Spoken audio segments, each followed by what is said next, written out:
Welcome in, everybody. Welcome to Bards of the Board. I'm Robbie. And I'm Jason. And welcome to the table. We are so excited to have you guys here. We are amidst the holiday season. I got home last night from traveling for family Christmases and things like that. Jason, how's your Christmas season been so far? It was good for sure. So it was our first one without our daughter here because she just got married, so it was a little sad. But we're already in that transition period where my kids are all college age kids, so they don't get up first thing in the morning. So it was good. Hannah and Will went to Will's family's house a few hours up the road, but they came back last night, and so we did Christmas with them last night. So it's been good. How was yours? How was your travel? It was good. We my parents. I think any married couples, this is going to be such a hard-hitting truth in terms of you feel this in your soul. If your in-laws, if you're like that younger couple and you're traveling for the holidays and everything, and I say younger, I mean, we're in our 30s, but still young compared to some. But we're the out-of-towners. My parents live in Georgia and my wife's parents live in Georgia. And so they live about an hour away from each other. So there is the hardcore expectation that we will be with both sets of families every holiday. Even if we just pop in for a visit for a weekend, it's like, are we grabbing lunch with the other set on the way out? And I love my in-laws. I love my parents. So it's not like a burden in that, but it is we constantly play the dance in the holidays of we got to split time and things like that. Whereas my oldest brother, his in-laws live in Indiana, and he lives obviously my parents live in Georgia. So they just come for every other holiday. But when they're there, they get to fully be there. And they don't have to worry about the bounce back and forth. So it was really fun. My oldest brother has 3 littles. My middle brother has 3 littles. So Christmas morning, we were the oldest of all the nieces and nephews are 7. So we were up at 6 o'clock in the morning, ready to go. It was a time. So I chuckled thinking about they didn't really wake up and they get that early. So what time did y'all start Christmas morning?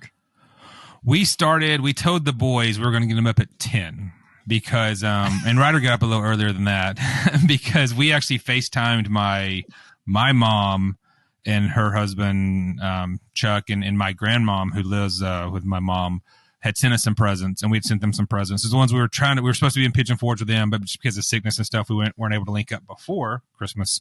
And so we just FaceTimed them that day. Took a little while to get the older folks technology going. And I was like, Elizabeth, here, take care of this. I just don't have the patience. So my wife is awesome, as you know. So she helped talk my mom through getting connected. And so we FaceTimed them, but we told them it was going to be around 10.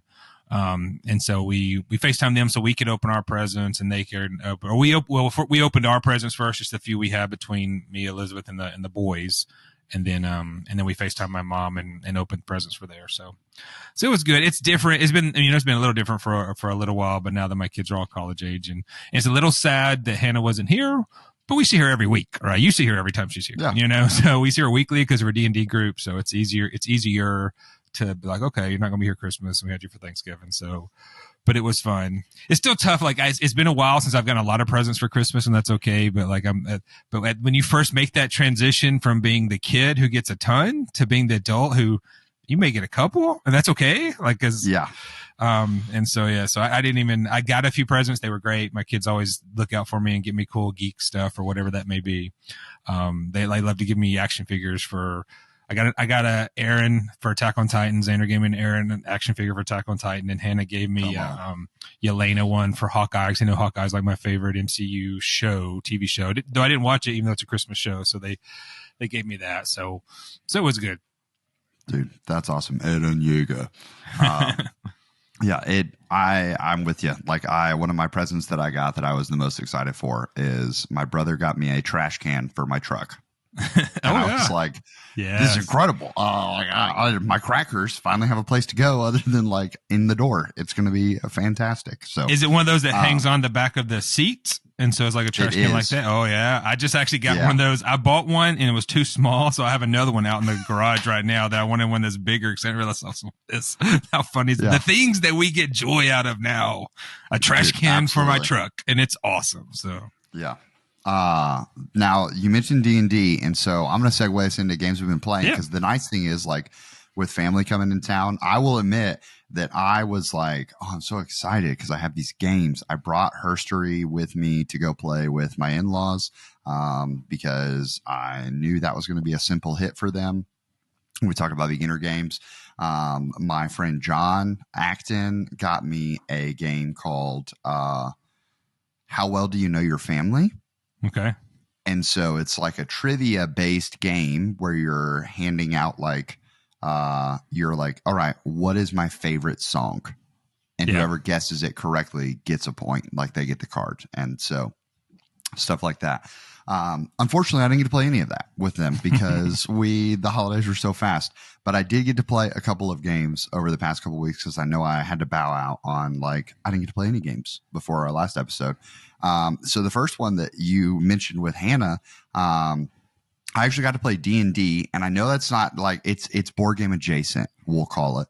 But my 7-year-old nephew and my oldest brother have gotten into D&D. And so my brother has always wanted to play things like that. And my nephew reads all the time. And so they are doing this, like, very light dungeon mastering, and my nephew is obsessed with rolling the die. Fantastic. And getting to do that. And so they will use my 3-year-old niece's, like, dolls and horses and stuff like that, and he'll roll this thing of butcher paper out on the table and use all these different toys as his minis to show the combat. Y'all, it's incredible. And so it even led to a fun story for, I feel like if you're listening to a board game podcast, you have a geekiness side to you. So for those of you listening, they had a moment where he had to eat some chicken, and he hadn't eaten all of his chicken for dinner. And so they were like, all right, Atticus, here's what's going to happen. You have to eat 2 pieces of chicken, but if you want, we'll give you an option that you can go grab your D20 and you roll it. However, if you hit a nat 20, you don't have to eat any chicken. Like, you're good. Critical hit. But if you roll anything other than a nat 20, you have to divide it by 2, and that's how many pieces of chicken you have to eat. And he was like, yeah, absolutely. So he ran, grabbed his D20, came back, and rolled like an 8. So he had to eat 4 pieces of chicken and thought that he was winning because he got to roll the D20. So what a fun moment. A little parenting hack if you're D&D players, things like that. But the other game I got to play, Lindsay and I played last night, and Jason actually got it for us for Christmas, and it's Marvel United. Jason, I would be lying if I said that we haven't already put other expansions in our cart. Fantastic. This game, y'all, so fun. So first off, my wife is not a cooperative board game player, like, because she wants to crush people all the time. So I was like, I hope that the theme is so good that she can buy into this and she'll be excited. Yeah. And so we played this 2-player version, and in Marvel United, you're playing as Marvel characters, and they did a really good job on the base set, including some key characters, but not all the key characters, which is a clever marketing move to get you into, like, oh yeah, I'm going to get Spider-Man, so I got to get this expansion. I'm going to get Thor, so I got to buy this expansion. Things like that. And you're working together to defeat a villain inside of the Marvel universe.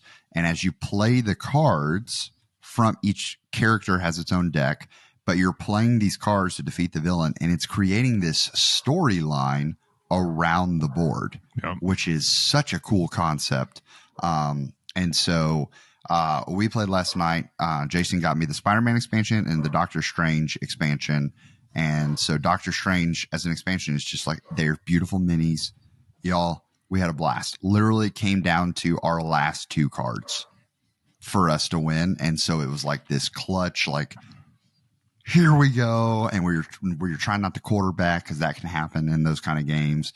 and it was a blast. Like Lindsay's making a move, and I'm like, "What are you doing?" She's like, "Trust me. Yep, It's going to work out." And so it was a blast. So thank you so much, Jason.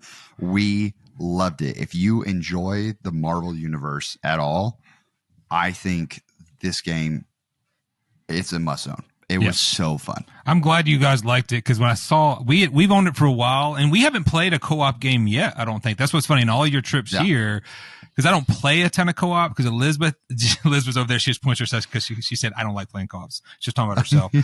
Now she's doing historical, because in co-ops, Robbie used a term called quarterbacking. So in a cooperative game, you're all working to complete the same objective.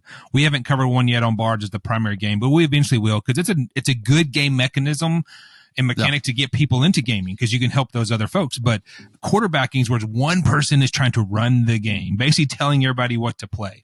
I would be lying if I didn't say I did some quarterbacking in our early days of gaming. And of my 3 kids, there's probably one you could think that would love to quarterback as well and has a hard time keeping his mouth shut. And so we don't play. When he and I play, I just let him do everything just so he can play with me. But so in quarterbacking, you have someone trying to tell somebody the best way to play.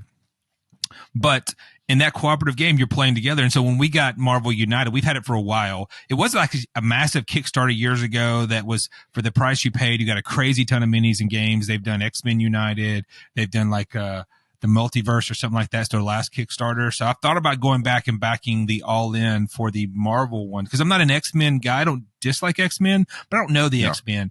And Marvel, full disclosure, I really know Marvel because of the MCU and Spider-Man movies. I never read Marvel. I was a DC guy. But they do a great job. The gameplay is super easy. And you may have said it, maybe not. But the cool thing about this game is that Robbie plays a card that he gets to do stuff on, but he also gets to use the person who played before him's card. So you're actually playing off. So what I play now and get to do, the person right after me is going to use my card as well as their card. So you're kind of thinking about what I'm trying to do, but also how I'm going to help my next person, because they need to move, or they need to hit, or they need to do a heroic action. And it is same way. We don't play it a ton because we don't play cooperative games, but I sent you the photo. Liz and I got it out and played it, and it is super fun. You can find it on sale often. I wouldn't be surprised if we may do this as a primary game one day on Bards, because it's so light, so easy, and so much fun. I'm glad you enjoyed it for certain, and I was happy that you enjoyed it, because it sparked me to get it out and play it. And I'm like, oh man, I could solo this game. That's another thing about these types of cooperative games. You really can solo them, in that you just play multiple characters, because it doesn't really matter if you know what is in each person's hands, but you basically do two-handing it. Like, I'm going to play Ant-Man, and I'm going to play Captain America, and I'm going to go against Taskmaster. And so I'm still running the game. Now you have to be honest and make sure you do the right things, right? But if you don't have integrity, why are you playing anyway? But you can solo the game. And so that's what's like, when I set it up for me and Liz would play, I'm like, you know what? I may just put Marvel United out one day and play through a bunch of games, because they're pretty fast. It's not a long game, because you lose if you ever run out of cards, or the villain runs out of cards and can't play anymore. Well, you just lost, and you win if you complete the objective. So I am definitely glad to hear y'all enjoyed that. And, it's definitely, like I said, sparked me to want to play it some more as well. So yeah, it was a blast. That's great. I've been, the last 2 podcasts we recorded, I was sick, so I had not played a lot. Thankfully, I'm on my way, almost all the way up. Not quite 100%, but I'm getting there very fast. Finally feeling good. And so I actually played a ton of games the last few weeks. And to step back, you're right. D&D is not necessarily a board game, but it's a tabletop game. We kind of talk about tabletop things. And so my kids love D&D. They play weekly.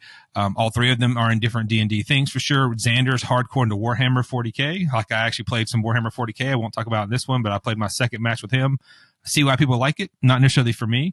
Played a ton of games, but I'm going to talk about 2 specific games. The first one, and the first one we'll talk about, I say all that about Warhammer and D&D because this is another tabletop game, but not a traditional board game. And it's called Lorcana. So some folks have heard about the Pokemon trading card game, 2-person dueling game, or Magic the Gathering. A lot of people have heard that, and some of our listeners may have even played it. So Lorcana is essentially Disney's version of getting in the trading card game world, in which trading card games are essentially cards that you play to do actions, and you can build your deck. In Lorcana, you buy a starter deck that you can just flat out play right away. But then you can buy booster packs. There are different cards and mix and match. And so you're building your deck each time you play with someone else. Magic the Gathering is very similar. I've never played Magic the Gathering proper. I've played Magic the Gathering's Commander series, which is a all-encompassing deck that you don't really trade out. It's just so you can play Magic the way I understand the Commander series. So Lorcana, when it came out last fall, it was very hard to get. It's still kind of hard to get now. We may one day make this a primary game as well on Bards because it is very fun, but it's super hard to get. I lucked up in that my kids were going to a local game store that happened to have some in stock. And I saw some in stock as Target, but you cannot find this online. It's just impossible, and the stuff is reselling really heavily. But essentially, you are playing the game. You are playing cards against each other, and you're trying to get 20 lore. How you win the game in Lorcana is you get 20 lore. You get lore by going questing. But the cool thing about this, if you're a Disney fan, it is amazing. The artwork is just fantastic. We love Villainous because of the artwork in Villainous, not always necessarily the gameplay of Villainous, but this artwork just amps it up. And you know these characters. You're singing songs in these characters. You're pulling out a Dinglehopper from Little Mermaid. You're playing Little Mermaid. You're playing Sleeping Beauty. You're singing Friends on the Other Side from Les Facilier, and it helps you draw 2 more cards. The themes of this is so great, and it has some attacking mechanism. It's not really attacking, it's challenging another character. So based on the game mechanism, you can challenge another character and basically get them off the board so they can't continue to quest as well. You're using ink to basically draw these glimmers of Disney characters. And it's different versions of the characters. It's real versions of the characters, but then like fantasized versions, because there's a scar that's a lava scar. Super cool. Like, I don't want, it's so many little things to talk about. The gameplay is very easy. It took, even the Ravensburgers who publishes this, they have an app for it where you can keep score, but it also talks you through how to play the game. Not a ton of keywords. So those who know Magic the Gathering can get challenging. So there's so many keywords on how you can or can't do things. In this early iteration of Lorcana, there's only a few keywords you even have to remember, and they're black and white on the card, and it explains what that means. It's not like, oh, there's random ravenous that you got, okay, I got to go look at what does ravenous mean? What does angry mean or whatever? So we will definitely, when you come up, if you're up for it, we would definitely play Lorcana. The matches are like 20 totally. Minutes. Like, it's super fast match. It's not a super long match, super fast match, 60 cards in the deck, but you won't come near going through all of them. Very fun. I grew up playing Yu-Gi-Oh! And so like a trading card world, and this was Yu-Gi-Oh! Before it was before the days of you're going to play 18 Soul Link summons and all that on your first turn. And it's like, all right, I got a full board on my first turn. Yep. This was way back in the day. So Lorcana is intriguing to me on a deep level. Yeah. So I think especially since you're from that world and as a Disney fan, you will definitely like it. It's the other cool thing about it is, there's 6 different colors, and those colors have kind of things they like to do. One color likes to challenge, one color likes to get cards out, one color likes to quest. And you kind of got to learn those as you go. And your deck is always 2 colors together. It's always either amethyst and ruby or whatever it may be. And as you start playing, you just learn which ones you like. But the challenge that comes with Magic, for those who know Magic, I think you have to get like mana or other stuff out that you spin to actually play other cards. The cool thing about Lorcana, almost every card in your deck, you can either use it or just say, I'm going to turn this into ink, and now it's permanently a resource. So like you can, like Ariel, because of a symbol, like most of the cards in your deck, I could hold on to her and play her, or I turn her over, and now for the rest of the game, she's in front of you and she's a permanent resource you have. So now you'll have, and you can build up your ink, which is your resources to pay to play that. So while you're giving up a card, you'll never have a reason not to have enough resources. You just may take a little time to get your ink on the board and to turn those and start. Okay, at one point when Elizabeth and I played, I had up to 7 ink to play a card that cost 7. And so whereas in Magic, sometimes if your shuffle goes really bad, and I did that against Xander once, I literally couldn't play anything because I could get nothing out. It was like mana and water, or I can't remember what it is. It was like 2 different resources. Like land and all that. Yeah. And I was like, I couldn't get anything out. Whereas this, you will never have that problem because you can just turn a handful, and the symbol shows what if you can or can't, but the majority of cards in your deck you can turn over to make ink. And so that's what makes this one more accessible and less frustrating. That was a long time on Lorcana, but it was fantastic. I can't wait for your next trip because we'll definitely play that. The other game I played, and you talked about chucking dice. You're talking about your nephew liking chucking dice. A game called The Fox Experiment from the same designer as Wingspan. The Fox Experiment just came out. It's essentially you're trying to domesticate foxes based on a true study that was happening in Russia in like the 50s or 60s, in that it's a simultaneous play. At each round, you're going to draft a male fox and a female fox, a mom and a dad. And then based on that card, there's a certain number of die that you're going to get. And then on your turn, simultaneously, you're going to roll die. The die have symbols. You're putting the symbols together. And that's basically saying how many traits you've made thematically, but it's really how many of those hits you make by putting pieces together. Cause some of the die have a solid circle. Some of them have like 2 half circles that you connect die together. Super cool. I love that. It has some wild die that you can connect die together. And then based on that, you're filling out another card. You're basically your child pup that you're making, your puppy you're making now has these new traits based on the die you rolled. And then the next round, that pup goes into the pool to be a parent. So now that pup, maybe you can get more dice for. And so if 5 rounds, you're going to get a mom and a pop, put them together, simultaneous play, roll die, put the die together, get more things. It's awesome. It's an efficiency puzzle on how the luck of the die, but then how you put those together. If there's any downside, and this is not a downside, but it's very simultaneous. It's very multiplayer solitaire. Because on your turn, and it helps speed the game along, though. It's game's less than an hour because 5 rounds, we all roll our die, do it. And then the same way we do at Dinosaur Island, is technically supposed to be simultaneous, but we all do phase 4 together. We get it ready. So that's what we implement in our house. Okay, everybody roll a dice, got it? Okay, now show me what you did. Okay, cool. Show me what you did. So it's still pretty quick. Yeah. Fascinating, right? It's no player interaction at all, other than drafting a mom or pop that you really wanted. Is very multiplayer solitaire, but it's so cool. Like I could play that game over and over just to see how the die roll goes. And I'm not a big die person because of the chance, but there's so many die. I think my last turn, I rolled like 12 die or 13 die, and it was just fantastic. Boom. And if you have, you can unlock additional abilities as the game goes. And I could do 2 pups. And so I could roll 13 die, figure it out, 13 again, and do another pup. And so Ryder didn't like it because it is all multiplayer solitaire, and he's not a big dice checking guy. I think Elizabeth ended up winning. She was a little frustrated at first, but then she figured it out and beat us. But Fox Experiment, super fun. Like they did not enjoy it. I was like, well, I guess I'll sell it. I was like, well, I really like this game though, so I'm gonna keep it for a little while longer and see about it. So that's the Fox Experiment. Lots of dice checking. It's fun. Like I've played so many games. I could talk about a lot of games. We played Dinosaur Island. I texted you last night. It was crazy.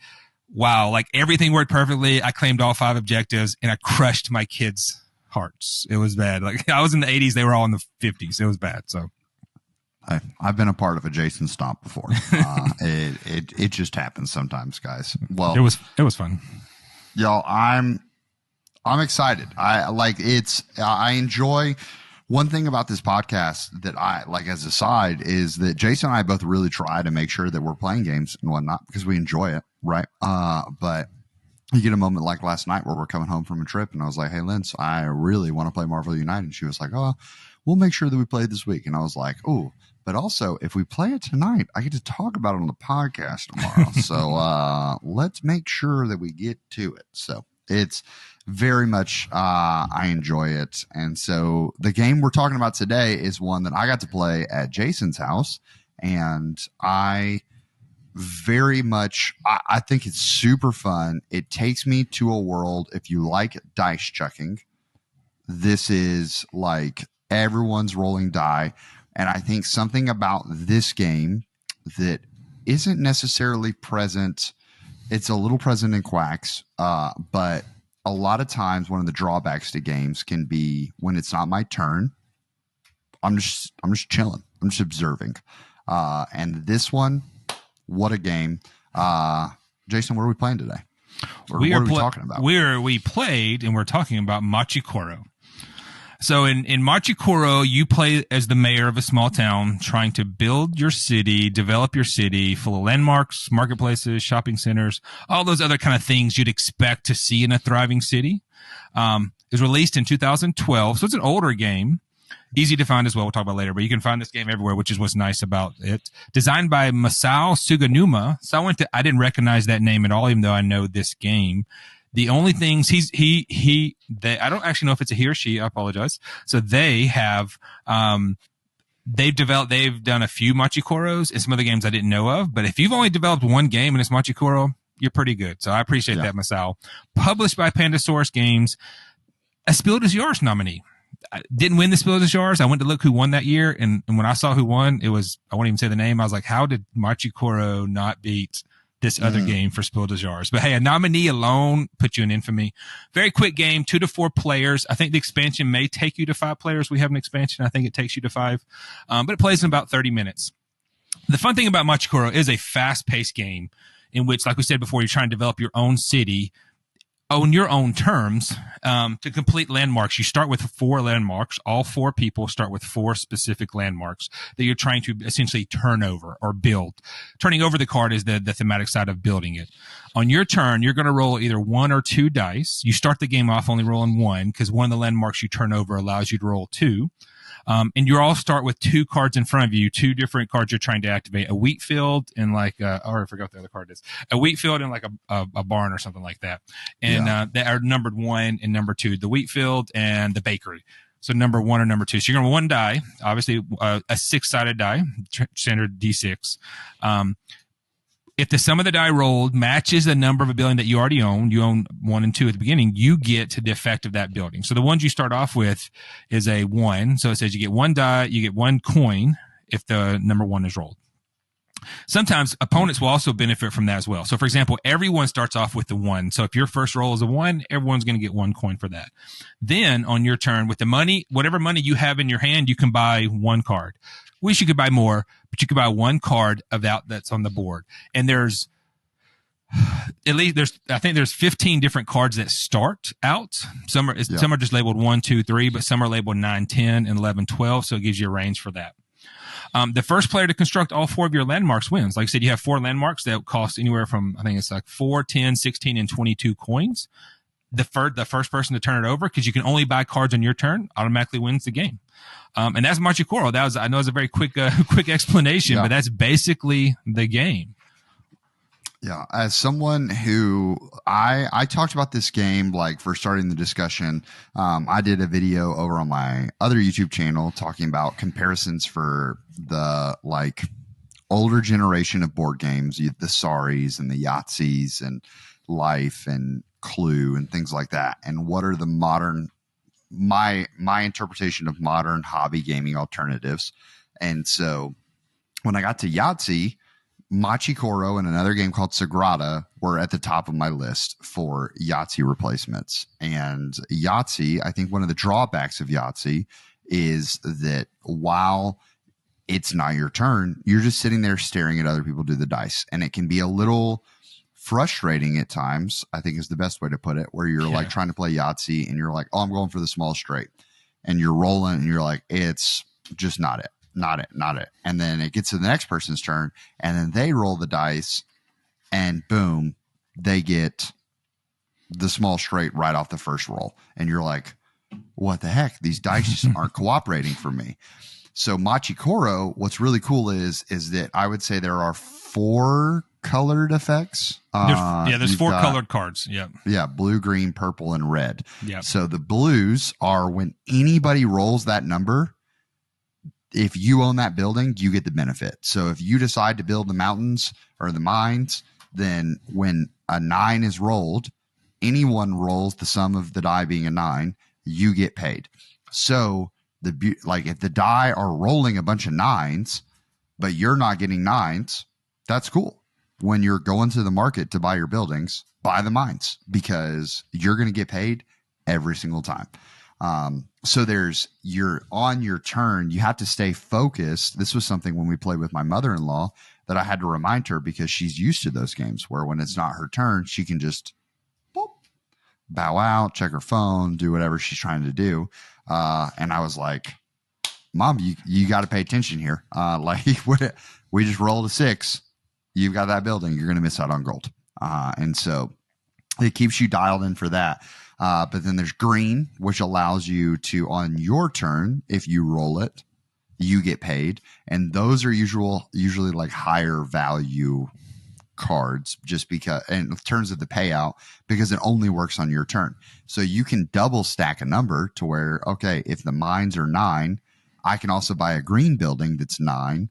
And when I buy that, boom, if a 9 hits, I'm making bank. And so you can go all in on a number. And then there are purples that are like usually some like powerful thing where it's if you roll it and this condition's met, it's almost parlay type of a vibe.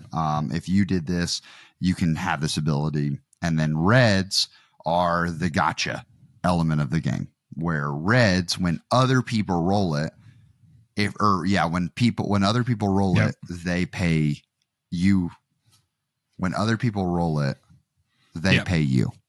Yeah. So if you had a cafe and I rolled a 3, I actually, before I earn my coins, if I had a 3 ability to earn coins, I would have to actually give you coins from my bank, and you have to give it to everyone. So if it's a 4-player game and everyone has a cafe, I roll a 3, I'm gonna give you a coin, give you a coin, give you a coin. If you have 2 cafes, and then Robbie kind of touched on that, you can stack your cards. So the more cards you got, you get the reward for every one of those. So if you have 2 cafes, I'm paying you 2 coins.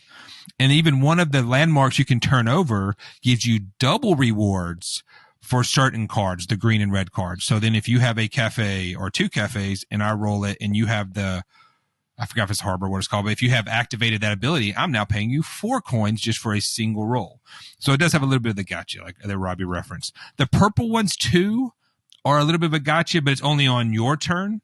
So the purple ones, there's 3 different ones in the base game, and one could be take 2 coins from every player, take 5 coins from a specific player, and then something else. So it's a gotcha card as well, but it's only on your turn, and you're not paying everybody else with based on your roll, the unluck of your roll.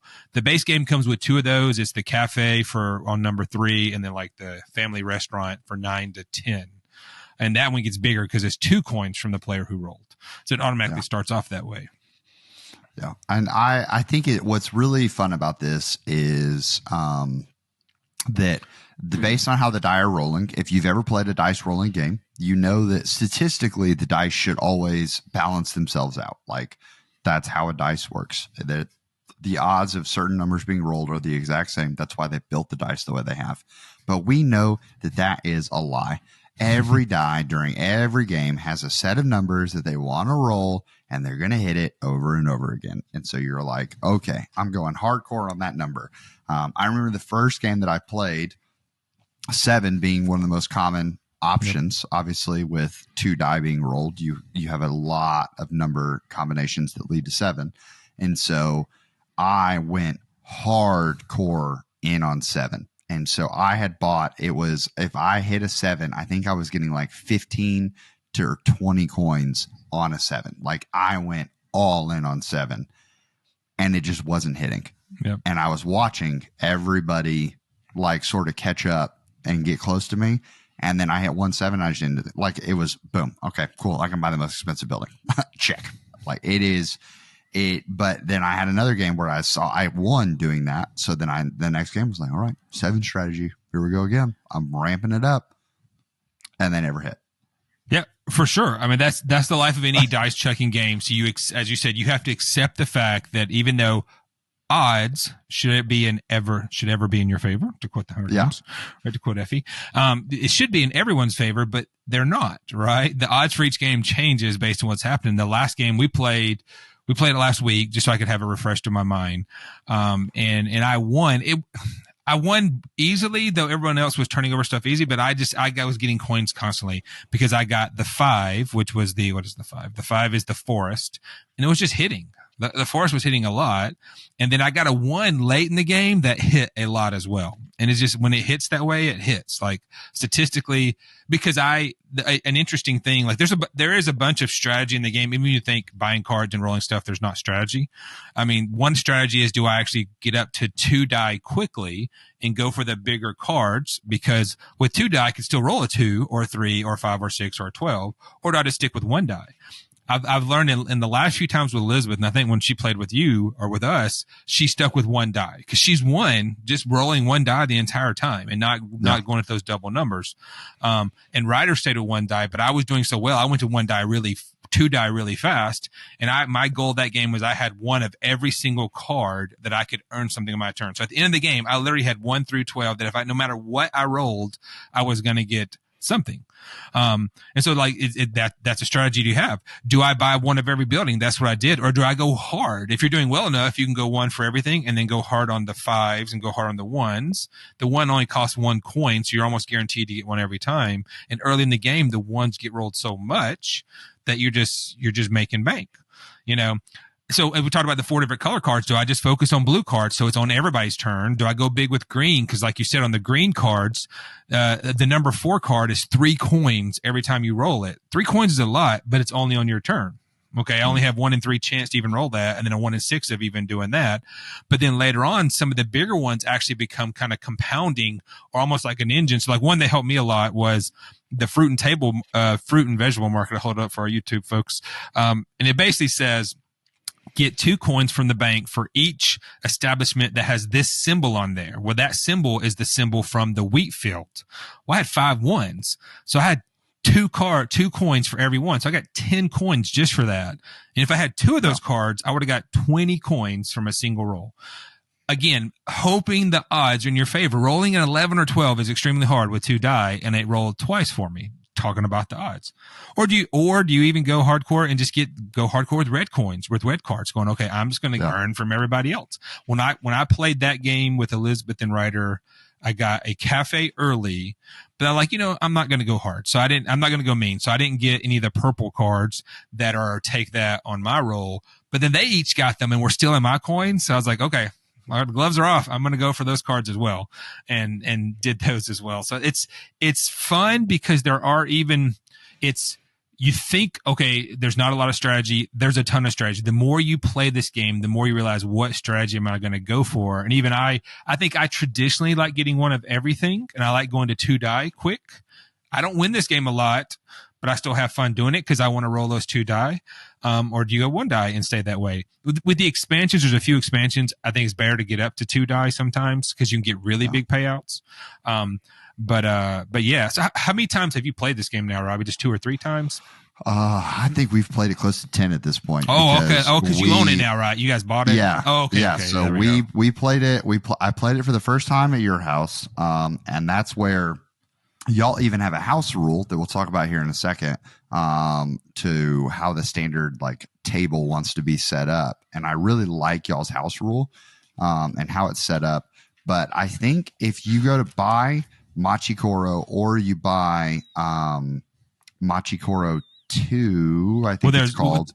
Well, there's Bright Lights Big City was the second game, the first sequel, and there's a new game called Machi Koro 2 that changes it ever so slightly. I know that's confusing. So we have Machi Koro 2. Okay. Because I noticed that the difference in Machi Koro 2, because I was just like, I'll go buy Machi Koro, and we had talked about Bright Lights Big City it can be really condemning. Brutal. Might be the right word. I don't know. Condemning. It's hard because you can have a moment where people just slam you for reds so early that you just don't get to build anything. Yep. Like you're afraid to roll the die. Or you could go really, really big too. So it's playing those odds. Yeah. Yeah. So like it is in Machi Koro 2 though. So I went to buy it and I was like, okay, don't get Bright Lights Big City. And then the next option I found was Machi Koro 2. So I just bought that one. Yep. And for that one, you don't start with the 4 establishments. You're only building 3 establishments, but they're in the market. Yeah. So you kind of have to decide which ones you want to build. And based on what establishment number it is, increases the cost of it overall. And I think the same thing happens and the way that the original sets up where you have the 4 in front of you. Right. But also in this first one, in Machi Koro 2, you're rolling 2 die right off the bat. Okay. So it undervalues the lower numbers because that 1 die strat, you can always choose to roll 1 or 2 die. Right. But so we got it. And when I first introduced Lindsay to it, she was like, okay, I need to pay attention I need to learn this game, because I had played it with y'all and I was like, it's so easy, Lens. Like, we can have it set on the coffee table and we can just be watching Great British Baking Show. We can watch whatever and we can just kind of play throughout the episode. Like, it's that easy. It's a small moment. Roll your die, pay out. I'm going to buy this building. That's your turn. It's that easy. Yep. So we played that. And so after she played it the first time without the TV on, she got it. So then we just played it basically for like a week. Every night that we sat down to play, we played it. And then we took it to my in-laws and they played it as well. So I've got a lot of games in on this. And we have actually modified. So we played your household version with Machi Koro 2, in terms of we dealt out 4 random establishments, put those face down, and then let you build up and things like that. So super, super cool. Talk to us about how the market is initially set up and your house rule, because I think both have a valid way to play, but it certainly makes the game different. So what I learned too, and I just learned this when we played this recent game. So what I told you before, so I will definitely answer that question. But in the original Machi Koro, you do set out all the cards at once. The way I said was our house rule. Okay. What I realized was it's the expansion that changes that. Because I even reread the original rules twice. Because I was like, okay, we're going to play it the right way. And I got out the rules. And sure enough, it shows all 15 and it says put them all out there. And then I was like, is that right? Is that right? I went online and checked. And so, we bought this right after it came out. We probably bought it in 2013. We got it very, very early. But then the expansion, there's 2 expansions, Harbor and Millionaire's Row. The first one, which goes to 5 players, is you go out and you only put out 10 cards. So what Robbie's talking about if you have an expansion, so there's 15 cards, like I said, in the base game, numbered 1 to 12, some are 9 to 10, some are 11 to 12, right? So you have 15 total cards. There's a 2, 3. And then once you throw the expansion in, and you can make this a house rule to start off with, you would only get out, instead of having all 15 cards already out, like I think there's 4 or 6 of every card that are out there. So you could buy anything from the beginning. What you would do instead, and what the expansion tells you to do, is to start the game, you just deal out 10, you have 10 stacks of cards. So you just flip them over. So if you get out 2 2s, they stay in that stack, but you'll have 10 separate stacks. And then as you buy through those stacks, you would always have 10 stacks out. So maybe you buy the last card of the 9 through 10. You would pull out a new card. If it's a new card that's not already there, you put it in that space. Or if it's a card you already have, you put it in that deck and keep going. So you would always have a market of 10 different cards. That's what the expansion does. So I apologize for messing that up originally, because that's just how we thought it was. But because we're a family of 5, we bought Harbor expansion very early because it takes you to 5 players. And in Harbor expansion, that's when you go to only having 10 cards out. And so it definitely, if you only have 10 cards, the game can go longer than 30 minutes. Because you could start off, like I said, in Machi Koro, the regular when I play, you only roll 1 die from the beginning. And if half the cards are high number cards, you're maybe not earning the money you want to earn. Your engine's not going. Your marketplace isn't going. You're not getting those things going. And so that can be that's where it can be the odds are not in your favor, because if they're not really there. So we very early just said, hey, our house rule is basically play it the way the base game says to play it anyway, in which we have all 15 cards. So from the very beginning, it's a much faster game. When we played with you, it was like, including the teach, it was like a little over 30 minutes. We played the other day, it was maybe like 20 to 25 minutes, because if every card's out there automatically, then there you go. However, to go to the point, if you want the strategy, if you want the challenge, then play it based on how the expansion says to play it. And that's only have 10 cards out there at a time. And you're playing the luck of that. Does Machi Koro 2 have all the cards out there immediately? Or is it like the 10 card rule?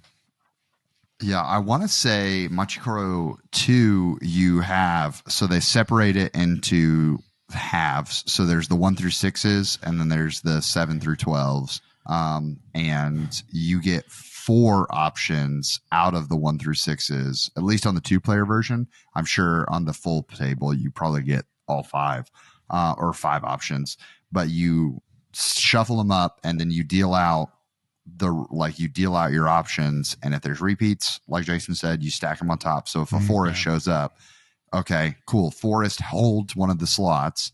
And then if another forest gets drawn from the top, it just gets put on top of the forest. But as soon as the slot empties, you draw from the deck to fill a new buyable option inside of there. Because in Machi Koro 2, your 3 rows for the market are 1 through 6s, 7 through 12s, and then the establishments are their own row of cards you can buy. So like I said, we've done it both ways where like we dealt the 4 establishments out and said, okay, so the first one just cost a flat like 5 gold. And we kind of modified it to say, okay, the first one costs flat 5 gold. And once you build it, you can roll 2 die. And so that was a fun alternative. So even if you don't own some of the expansions, another cool thing about this is that you can like look up or learn rules from other ones and kind of carry it into your own version. So we have played Machi Koro 2 essentially as if we own Machi Koro. So I really appreciate that. Another little house modification we did, and I think if you really get into the hobby gaming world, this is going to be a moment, and this is going to be a frustration that is so real for you that just becomes, it's so petty. I'll just say it. It's petty. But I hate sharing dice.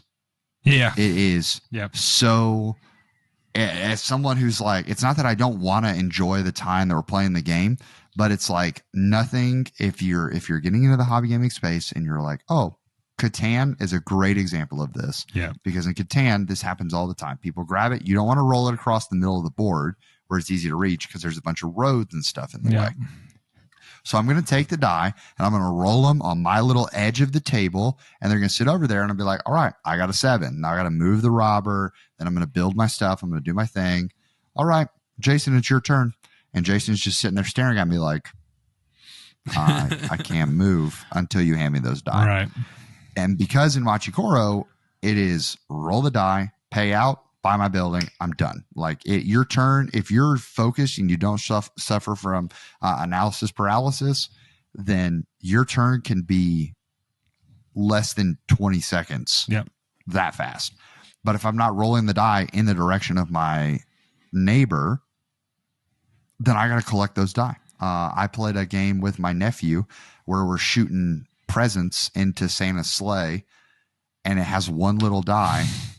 And my 7-year-old nephew is literally just chucking this die across, like rolling it away from me to the other side of the room because we played on the floor.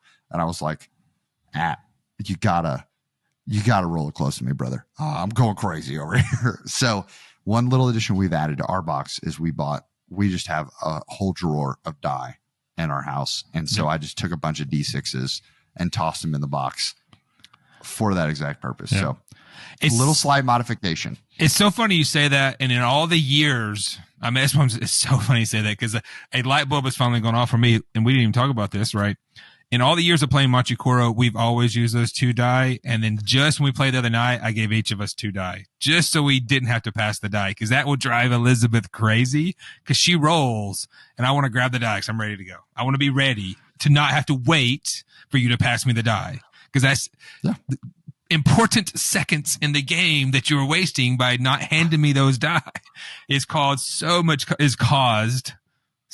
consternation between my lovely. She just walked around the corner and came in the face, because I will grab those die very fast. I'm not going to roll them yet until you're done, but I want them ready. Why not just give everybody 2 die? The reason why, so I'm like, with the game, this is old, stubborn Jason. When the game gave us 2 die, we all should use the same die. Whatever. As long as you haven't bought weighted die that roll in this game changes anyway, you're going to have specific die that only roll 5s and 9s. I don't know. And so that's why when we played the other day, we each had our own set of die. That'll be for now on in games like that, in which you're supposed to pass the die. I will never pass die again. We're all going to have our own die. Why I didn't do that years ago, there's no logical reason. I'm not a smart man. So it's hilarious that you said that, because when we played the other day, that's exactly what we did. Yeah, I mean, we played this drawer of die that I have sits right next to. I always have my same spot I sit. Jason's got the same thing going. Like where he's sitting right now is his spot when he plays games at his table. I have a spot at my game table. I always sit in this spot. I have a charger right next to me in case we got to run an iPad or something to do controls and whatnot. The remotes to the TV so that we can watch an instructional like how to right next to me, and then my drawer of die are right there. And like we played Marvel United that we were talking about. Well, the villain has to start on a random space. There's 6 spaces. Seems pretty easy to me. So we grabbed, I just was like, oh, I know how to pick a random between the 2 of us. Yep. And I just pulled out, rolled the die. There it is. Like starting. So it's so funny. Just once again, it's a pettiness amongst gamers, but trust me, I can see so many of you, you're driving in your car, you're listening, and you're pumping your fist right now. Like, yes, give me the die. Yep. So true. It's so true. It's a little thing. And that's the fact that I'm glad we're educating y'all earlier, because that took me how many years I've been gaming to actually realize I don't actually have to share die. I have a ton of die as well. Yeah. And if you're a D&D player, you guarantee have die. So, I mean, the Collins have die all over their house. We do. And I love it. I think it is a really cool decoration that they use. Jason, you ready to head in the cookie scale? Yeah, let's go, man. You got any other thoughts that you want to throw, or you can throw them in with your rating? I will say that that like all the other games we talk about, the affordability and the availability is important for us to talk about games, which is why when I mentioned Lorcana, it may be a while, but I definitely want to talk Lorcana again. But Machi Koro has been around a while. It's easy to find. You can find it at Walmart. You can find it at Target. You can find it on Amazon. The original Machi Koro today, as of filming this, which is one day before we release, is $20.49. Machi Koro 2 is $29.99, which I think is maybe it's MSRP. That even $30 is a great price for this game that has the replayability within it. Anything 30 or below, I mean this 100%, it is a great cost for that, because there's so much replayability. Because the cards are the same, but because of the dice roll, it's different every game. Because of the cards you buy, it's different every game. Because of the way Machi Koro 2 plays, if you choose to play it that way, in which you're buying different landmarks, the game plays, right? I think when I watched Tom Vassell from Dice Tower review Machi Koro 2, in his mind, they did it to try to just help make it a little easier to play and to speed up the gameplay a little bit, as opposed to, it gives you also the variability of what you want to go for. So it'd be definitely interesting to play it that way. Cost, all those things are great. I'm just going to go into my cookie rating if you're good with that, Robbie, and I'll go let for you go it. second. So this is for sure. We are we come back to this because we're still talking about these. There's OG games and there's second tier OG games. OG, Carcassonne, Ticket to Ride, Settlers. To me, Machi Koro is right on the tier of the second level of OG games, up there with Splendor, up there with those, right? That it's a classic game. It's become a classic game. People know about it and love it for a reason. We've played it a ton. Like same way, like I keep saying, some of my older games when my kids were younger, we played so many times. Has a very awesome legacy version that we played that was just fantastic. If you like Machi Koro, play through it once, change the board, things happen, and you have a final playable game. But for me, but I have to be real, in the Splendor level, there are, for harder, heavier gamers who want more challenge, there's games that kind of replace this for me. Still love Machi Koro. If anybody wants to play it, I'm happy to get out and play it. And so for me, it is very much a peanut butter cookie, right? It's not in that upper tier for me anymore. People want to play it, I'll play it. I still like a lot of the mechanisms. When I think when we played it with you, I really didn't want to play it because there's so many other games I like more. But then when I played with Elizabeth and Ryder the other day, I'm like, you know what? I'm having fun right now. So right now, it is definitely a peanut butter cookie. A lot of people will love this. We love this amazingly when we first started playing and played it a ton. So there you go. Peanut butter cookie for me. What's up for you, Robbie? Yeah.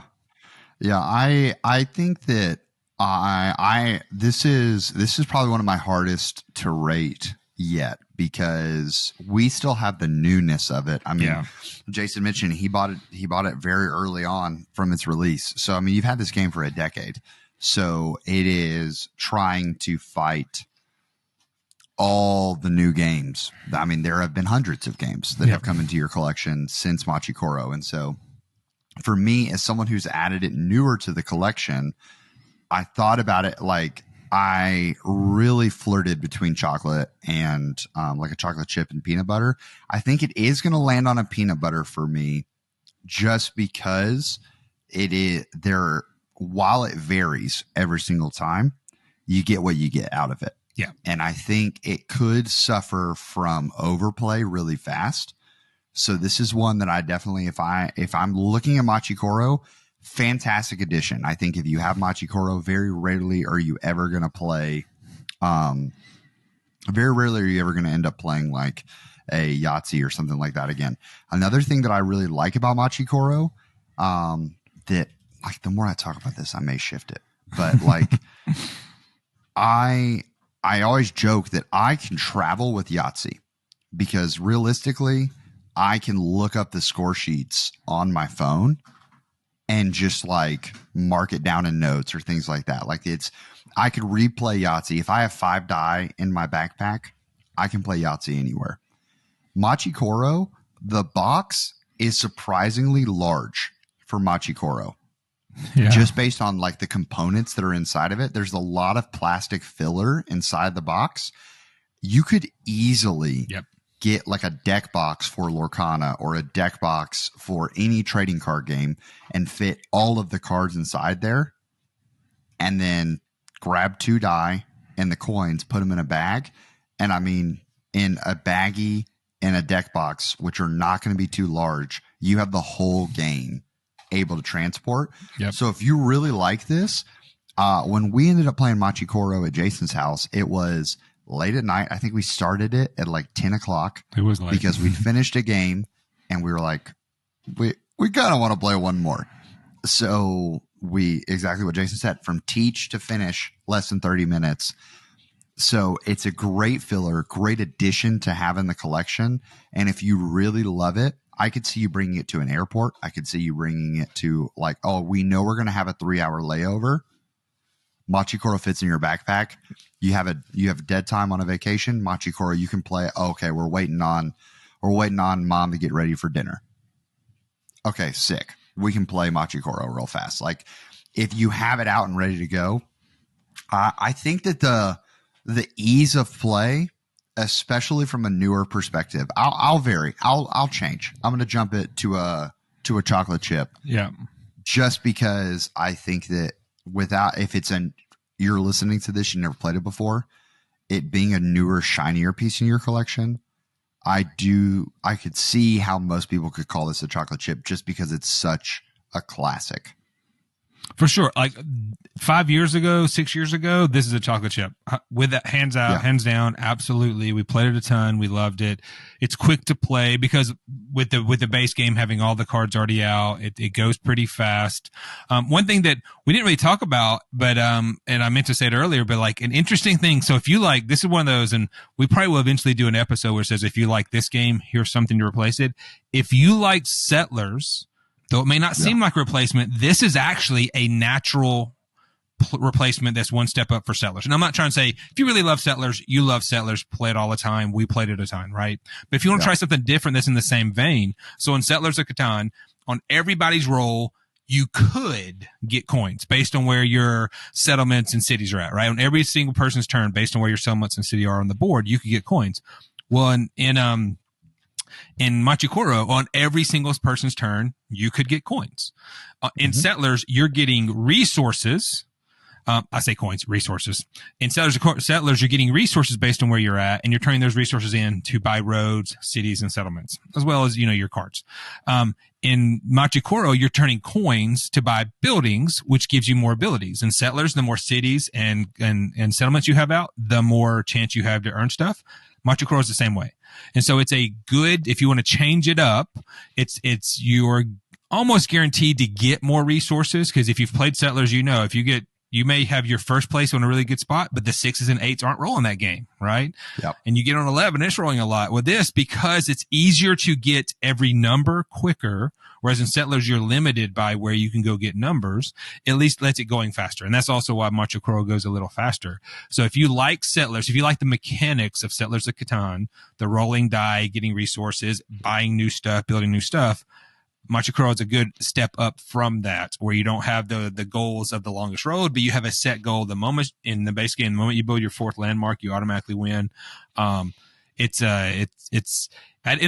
just hit me a few weeks ago when you did your Vlogmas video that when I was thinking about that it could be a natural follow on. So, yeah. If my addition to that would be, or my elevator pitch to summarize Jason there would be, if you like the lottery of Catan, but you hate player negotiation, Machi Koro there you go. is definitely your next step up, because the only negotiation that ends up happening, and it's one of my favorite moments that I have also brought to the Crawford household from the Collins, is eventually when those reds get rolled, you just stop saying like, oh, you owe me 2 coins. Everyone just sticks their hand out and says, hey, pay up. You owe me some coins. So that's a great way to summarize that. If we ever get to the point we're putting clips out there, that's the clip for this video. If you hate this, if you love this but hate this, that's fantastic, Robbie. So that's going to wrap it up for today's video. This episode. I have one more thing. Sorry, I didn't mean to cut you off there. Yeah. I meant to add this too. Hey, I want to point this out because it's fantastic, and I'm going to do a call out for somebody. So at where I work is a disc golf e-commerce place. A lot of our fans know that.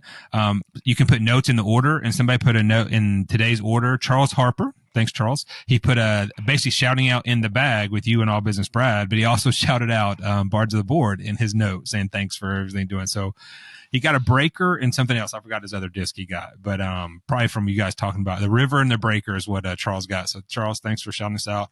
We enjoy it. Like the comments out there, like we say it every time, but thank you for that. I have people messaging me saying they've bought games. One of my old friends, Air Force friend, messaged me and said he bought Fox Experiment. And I don't even think I've really posted about it other than we bought it. His last name is Fox, and he played games with us while we were in Germany. Of other folks, someone said they bought Dinosaur Island. I think that's it last time or this time. But I've had people messaging me saying they're buying games based on our recommendations. So that's just fantastic. We take it, like I said, I think I said this last time, we take it very seriously, our recommendations. We try to be very transparent and very honest with those, because we want to, if you do buy it based on that, we want to make sure you enjoy that. So yeah, for sure. Our next episode will be our 10th episode. We may do a little bit different one. I'm excited about it. So I'm looking forward to it. Yeah, if you have been listening to these episodes and you have been trying them out, I know one of our friends, Nate, who he's listening and he's like, yeah, I got this one. Have you guys tried this one? And he's picking our brains for what games to try out and things like that. The next episode is going to be a must listen. If you have been tempted by this podcast at all, we're going to get you guys started and squared away. So, Jason, glad to have you on here, brother. And we look forward to hanging out with all of you at the table in a couple of weeks. Meanwhile, next time we do this, guys, this is going to be 2024. Yeah. Next time that we all get to the table. So looking forward to it. Y'all have a great rest of your week. Enjoy the rest of the holidays, and we will see you in the next episode.